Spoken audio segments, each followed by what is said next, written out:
Olá, meus queridos irmãos, a paz do Senhor Jesus. Aqui quem vos fala é o obreiro Márcio, da Assembleia de Deus Missão, aqui em Parauapebas, no Pará. E neste canal nós publicamos aqui uma série de estudos bíblicos da classe de adultos e também da classe de juvenis. Eu convido a você que ainda não é inscrito, se inscrever no canal, um quadradinho vermelho que tem aqui embaixo. Você clicando nele e ativando as notificações, você receberá em primeira mão aquilo que nós postarmos aqui. E eu tenho certeza que esse canal será um canal de bênção para a sua vida. Nesta oportunidade, nós publicaremos aqui a lição número 2 da classe de adultos. Mas antes de entrarmos aqui nos nossos tópicos, na introdução e tópicos e subtópicos da lição, eu gostaria de deixar uma sugestão de leitura para os queridos irmãos que amam estudar a palavra de Deus. Sugestão essa que é a Bíblia de Estudo Pentecostal. A lição número 2 vai falar sobre a mordomia do corpo, ou o serviço do nosso corpo a Deus. Aquilo que nós temos que aprender a respeito do nosso corpo, o ponto inicial é saber que nosso corpo ele é tricônomo, ou seja, ele é composto de 3 características, ou seja, de 3 substâncias: corpo, alma e espírito. E essa Bíblia de Estudo Pentecostal, especificamente na página 39, vai falar, tem um estudo completo a respeito de toda a criação do Deus com relação ao livro de Gênesis. E nesse estudo vai falar também como Deus criou o homem, né? E vai dar referências bíblicas que comprovem esta tese que nós apresentaremos aqui na lição sobre o nosso corpo ter 3 substâncias. Portanto, eu convido a você que é estudante da Palavra de Deus, né, antes de iniciar essa leitura, compre este exemplar da Bíblia Pentecostal. Se você não tiver, baixe em arquivo PDF aí na internet e faça uma leitura desse estudo na página 39, que com certeza sua mente será ampliada com relação a esse assunto. Tá bom? Como eu disse, nós estudaremos aqui a lição número 2, que tem como tema a mordomia do corpo, né, da CPAD, que é escrito pelo pastor Elinaldo, pastor teólogo, escritor de vários exemplares da CPAD, homem de profundo conhecimento.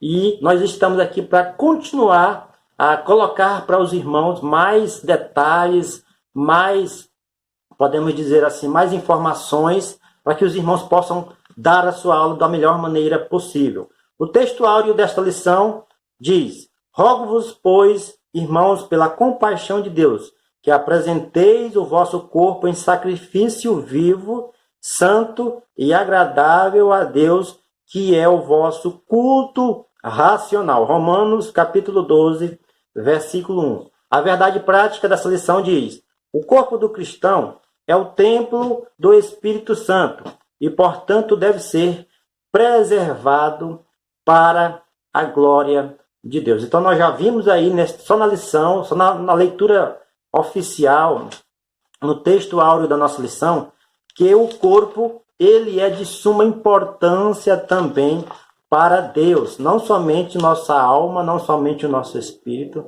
mas aquilo que nós fazemos também com o nosso corpo, ele tem também uma importância revelada nas Sagradas Escrituras para nós aprendermos juntos com isso. A leitura bíblica em classe está em 1 Coríntios, capítulo 6, versículo 13 a 20. Diz: os manjares são para o ventre, e o ventre para os manjares. Deus, porém, aniquilará tanto um como o outro. Mas o corpo não é para a prostituição, senão para o Senhor, e o Senhor para o corpo. Ora, Deus, que também ressuscitou o Senhor, nos ressuscitará a nós pelo seu poder. Não sabeis vós que os vossos corpos são membros de Cristo? Tomarei, pois, os membros de Cristo e far-lo-eis membros de uma meretriz? Não, por certo. Ou não sabeis que o que se ajunta com a meretriz faz-se um corpo com ela? porque serão, disse, dois numa só carne. Mas o que se ajunta com o Senhor é um mesmo espírito. Fugir da prostituição. Todo pecado que o homem comete é fora do corpo, mas o que se prostitui peca contra o seu próprio corpo. Ou não sabeis que o nosso corpo é templo do Espírito Santo, que habita em vós, proveniente de Deus, e que não sois de vós mesmos, porque fostes comprados por um bom preço. Glorificai, pois, a Deus no vosso corpo e no vosso espírito, os quais pertencem a Deus. A introdução da nossa lição vai falar sobre, estudaremos sobre a mordomia do corpo. Nela destacaremos o valor espiritual e a grandeza da obra criadora de Deus. A Bíblia mostra que o Criador fez o homem do pó da terra, dando-lhe vida e tornando-o sua imagem e semelhança. Nós veremos então que, primeiramente, Deus cria o homem, a qual está escrito em Gênesis 1, 26, 27 e 28, que Deus cria o homem à sua imagem e à sua semelhança. A imagem que o homem tem que refletir de Deus é a imagem moral de Deus, a imagem que Deus colocou aí à sua disposição como comunicáveis ao homem. É um atributo que Deus comunica ao homem. A imagem moral de Deus deve ser preservada, como nós vimos na lição passada, mediante a obra criadora que Deus fez, que foi o homem. E como Deus criou esse homem? A Bíblia nos diz que Deus fez um boneco de barro, né? Deus criou o homem do pó da terra, fez um boneco de barro e assoprou nas suas narinas o fôlego de vida. A partir desse momento, o homem se torna alma vivente. O primeiro ser humano criado no mundo foi Deus quem criou do pó da terra. E ele criou esse homem para ser a sua imagem e a sua semelhança. O primeiro ponto dessa lição vai falar sobre a dimensão material do corpo, a formação maravilhosa do corpo. A Bíblia relata a criação do corpo do ser humano. Gênesis 1, 26 e 28. Foi uma obra maravilhosa, poeticamente expressa nas palavras do rei Davi. Eu te louvarei porque, de um modo terrível e tão maravilhoso, fui formado. Maravilhosas são as tuas obras e a minha alma o sabe muito bem. Salmos 139, verso 14. Então, o rei Davi, ele, por certo, já sabia da grandeza da obra de Deus a respeito da criação do ser humano. Haja vista que a Bíblia dos judeus era todo o Antigo Testamento. Haja vista que todo judeu conhecia muito bem os 5 primeiros livros da Bíblia, que são conhecidos como Pentateuco. E com esse conhecimento, o rei Davi, inspirado pelo Espírito Santo, escreve o Salmo 139. Haja vista que esse Salmo 139 é a base do estudo pentecostal, do estudo bíblico, para nós conhecermos com mais detalhes os atributos de Deus, que é a onipotência, onipresença, onisciência. Ele é eterno, ele é amor, ele é paciente. Esses atributos que Deus tem, alguns deles são característicos dele, do próprio Deus. Outros são comunicáveis aos seres humanos. Aqui nós explicamos nesse canal a respeito desse assunto com mais detalhes na primeira videoaula, tá bom? O segundo subtópico do primeiro ponto vai dizer a estrutura do corpo humano. Quando estudamos a estrutura do corpo humano, percebemos quão maravilhosa foi a obra do Criador. Por exemplo, o organismo humano se constitui de 216 tecidos organizados no esqueleto. O corpo se constitui de 70% de água, tem 96.500 quilômetros de veias e artérias, 10 bilhões de vasos capilares, 100 trilhões de células. Queridos, diante dessas informações, comprovadamente pela ciência, nós vemos que diante da construção, da criação do homem, existe um ser inteligente que criou todas as coisas. Quando nós entramos na área da ciência, quando nós entramos na área do estudo do corpo humano, nós vemos uma série de sequências, uma série de fatores trabalhando aleatoriamente, trabalhando independentemente, se formando. Por exemplo, quando nós fazemos um corte no nosso braço, com o tempo esse corte vai se fechando, as células vão criando vida novamente, a pele vai se regenerando, existe um tecido vivo, existem células vivas que fazem com que o nosso corpo possa ser restaurado.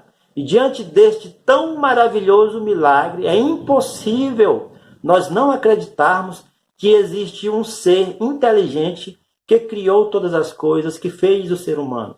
Por exemplo, os ateus defendem muito a tese de que Deus não existe, mas mediante a criação, mediante a natureza, mediante a criação do homem, não tem como a gente acreditar nessa tese. Não tem como a gente acreditar que não existe um ser supremo, criador de todas as coisas. Ou seja, a natureza, a criação do ser humano testificam e comprovam que existe um ser criador de todas as coisas. Por isso, ele fez essa estrutura do corpo humano cheio de milagres, cheio de coisas extraordinárias, para comprovar que nós fomos feitos à imagem e semelhança do nosso Senhor.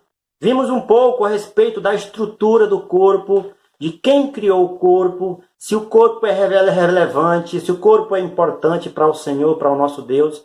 Agora nós vamos entrar aqui na dimensão espiritual do corpo. Segundo o primeiro subtópico, vai dizer o corpo segundo as Escrituras. A Bíblia usa várias metáforas para se designar espiritualmente ao corpo. Então, veremos aqui 3 metáforas que a Bíblia usa para se designar ao corpo. Por exemplo, a primeira é corpo do pecado. Note este versículo, que o nosso velho homem foi com ele crucificado para que o corpo do pecado seja desfeito, a fim de que não sirvamos mais o pecado. Romanos 6. Nesta expressão, o corpo do pecado se refere ao velho homem, à velha natureza do homem. Quando Adão peca no jardim do Éden, a sua natureza tende a ser uma natureza pecaminosa, uma natureza contaminada, corrompida pelo pecado.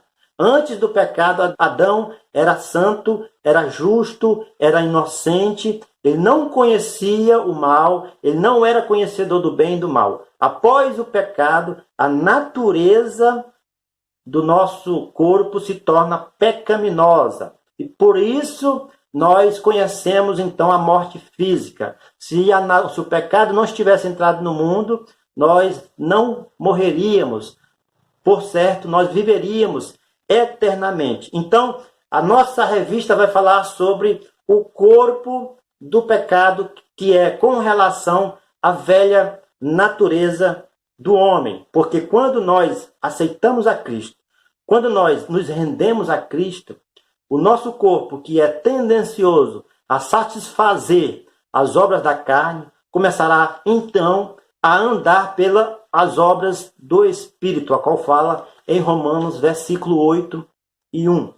O segundo subtópico vai falar sobre a casa terrestre. Essa expressão refere-se à temporalidade do corpo, isto é, a sua constituição física, a forma do espírito. Esse corpo é uma casa temporária, a morada passageira, visto que nesta terra somos peregrinos e forasteiros. 1 Pedro, capítulo 2, verso 11, o apóstolo Paulo ele fala aos irmãos que estão ali, sendo naquela região, que este corpo que nós estamos vivendo hoje, ele é passageiro, ele é temporário. Por quê? Porque nós estamos aqui nessa terra de passagem.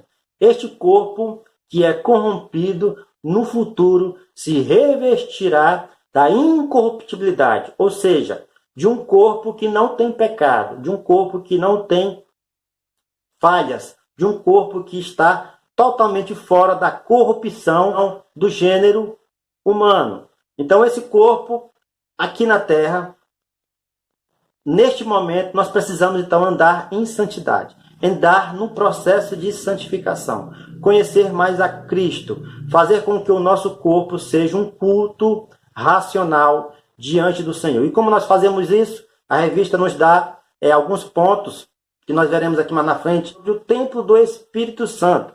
Essa expressão aparece numa pergunta teórica de Paulo em 1 Coríntios.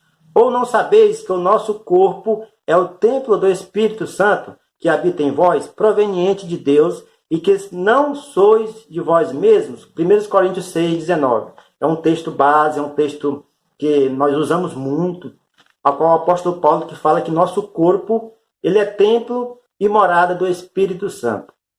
A partir do momento em que você aceita Cristo, em que você entrega a sua vida ao Senhor, o Espírito Santo passa a lhe dominar, passa a lhe conduzir. Você, então, tem a possibilidade maior, pela aceitação de Cristo, pela aceitação do Senhor, a ser conduzidos pelo Espírito Santo, que a partir desse momento passa a habitar dentro do seu ser. E quando você começa a ser conduzido pelo Espírito Santo, você ouve a sua voz através da palavra, através dos estudos, através da oração, e você tem então uma mudança de vida, uma mudança de atitude. O segundo subtópico dessa lição vai falar pecados contra o corpo. Falamos aí sobre a estrutura, sobre o corpo espiritual, né? a dimensão espiritual do corpo.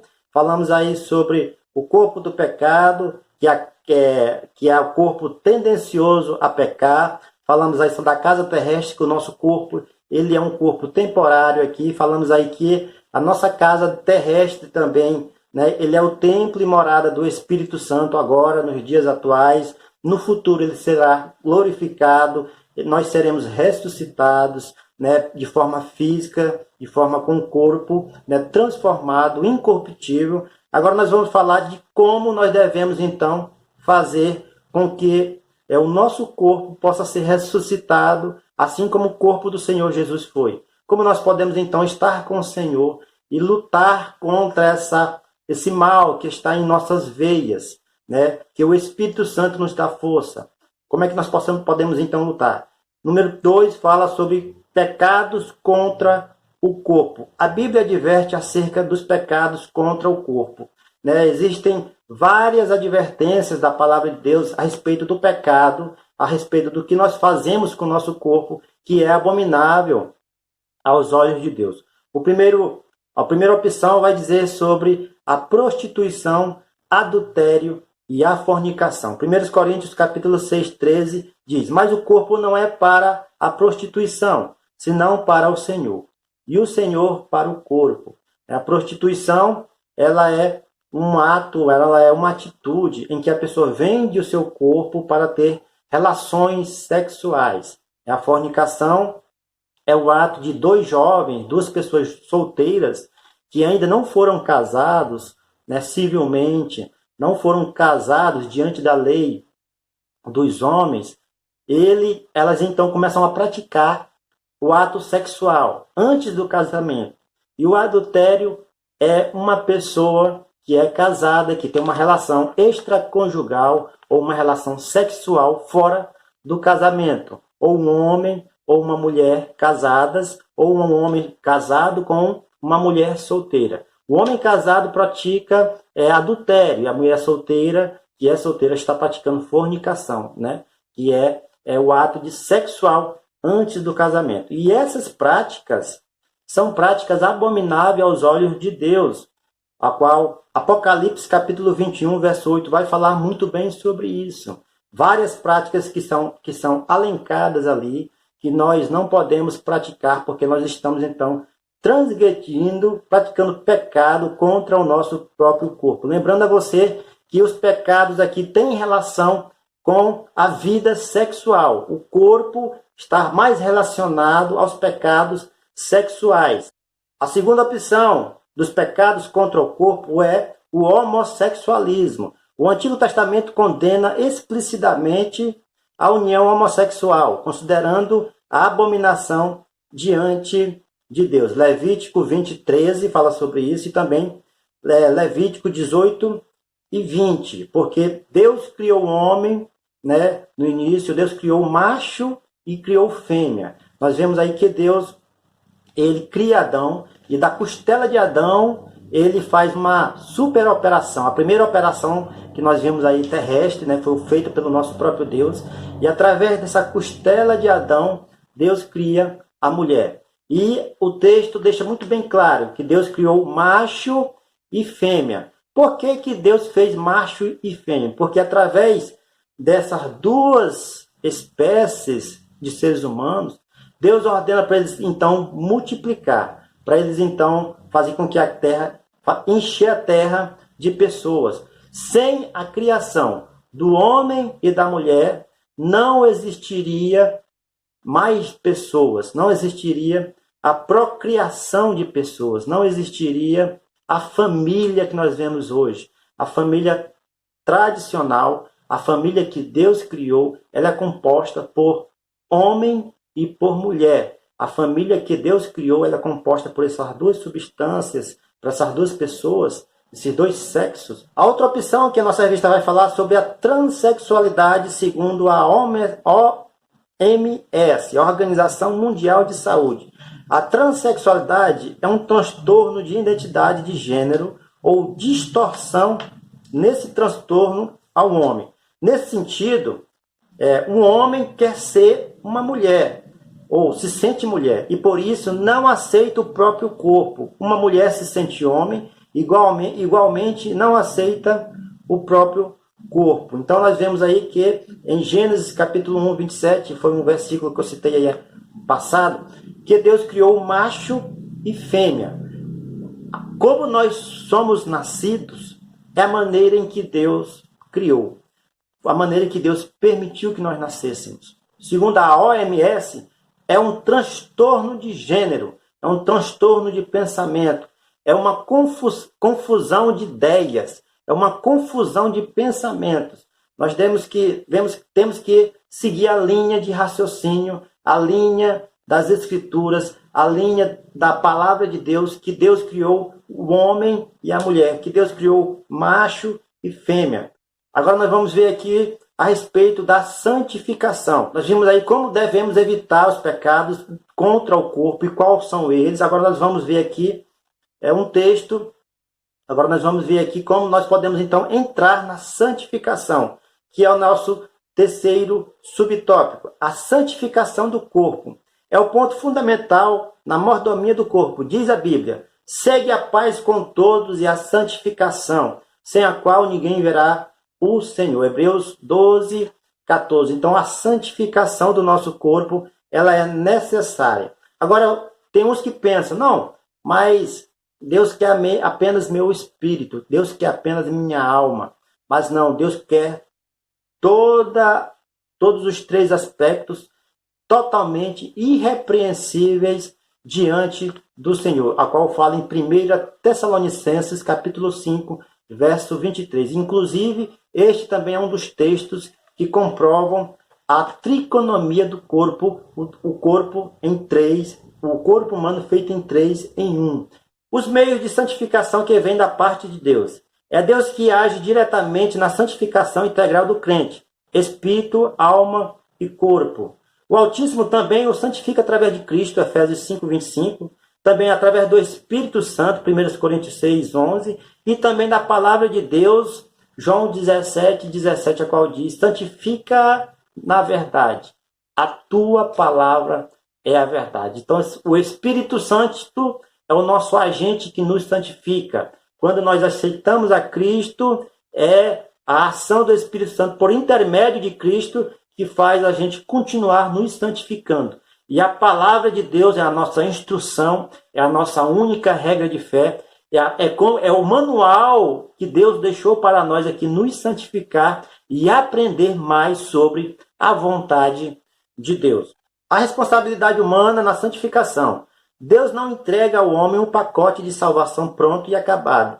Ele faz a sua parte no lado divino, mas o homem tem de ser um participante ativo neste processo, a qual diz em Apocalipse 22, verso 11, que diz: quem é santo, seja santificado ainda mais. Então, Deus entregou o seu Filho Jesus Cristo, para que todo aquele que nele crê não pereça, mas tenha a vida eterna. Preste atenção, meus queridos irmãos, alunos, professores, para que todos que aquele que nele crê precisa de uma ação do homem, precisa do crer do homem, precisa o homem exercer a sua fé no Filho de Deus, precisa que o homem dê o primeiro passo. Deus entregou seu Filho para todo mundo, porém nem todos irão aceitar o sacrifício de Jesus Cristo. Então, o processo de santificação tem também uma contribuição do homem. Precisa que o homem dê o primeiro passo. Precisa que o homem caminhe em direção a Cristo. Para quê? Para que Cristo, então, possa dar o seu Espírito Santo e essa pessoa ser guiado pelo Espírito Santo. Precisa aceitar ao Senhor para que esse processo de santificação possa ser da maneira mais completa. Logo, o crente pode participar do processo de santificação mediante os seguintes elementos: a fé em Cristo, dedicação a Deus, andando em Espírito, renunciando o pecado. Essas são aspectos e características que nós precisamos, então, andar para aceitar e ser conduzidos pelo Senhor. O terceiro tópico vai falar sobre o culto racional e a mordomia do corpo. De acordo com as Escrituras, devemos nos apresentar em sacrifício vivo, santo e agradável a Deus. Nesse sentido, o nosso culto a Ele, segundo Romanos 12, 1, 2, deve considerar o seguinte tripé: o sacrifício vivo. O que é o sacrifício vivo? É um sacrifício de louvor, é um sacrifício de gratidão. Tudo que nós fazemos aqui mediante o nosso corpo deve ser entregue a Deus, deve louvar ao Senhor, deve direcionar as pessoas a Cristo, deve ter como ponto principal o testemunho de que aquela pessoa serve a Cristo. Por exemplo, mesmo que outras pessoas nos fazem o mal, nós devemos retribuir este mal com o bem, porque mediante isso nós estaremos louvando, exaltando, glorificando ao Deus que nós servimos, porque as pessoas irão enxergar então Jesus em nós, Deus em nós, o amor de Deus em nós. Então, o sacrifício vivo, ele é nesse sentido: rejeitar o pecado, entregar o seu corpo de maneira santa, de maneira permanente, de maneira séria, de maneira completa ao Deus Criador dos céus e da terra. Segundo o subtópico vai falar sobre um sacrifício santo. Essa perspectiva leva o crente à santificação. E uma vez que ele se coloca como sacrifício vivo, devemos pertencer a Deus consagrando-se inteiramente ao Pai, para viver uma vida santa e pura, corpo, alma e espírito. 1 Tessalonicenses, capítulo 5, versículo 23. Todos esses aspectos nós precisamos, então, manter como um sacrifício vivo, como um sacrifício santo.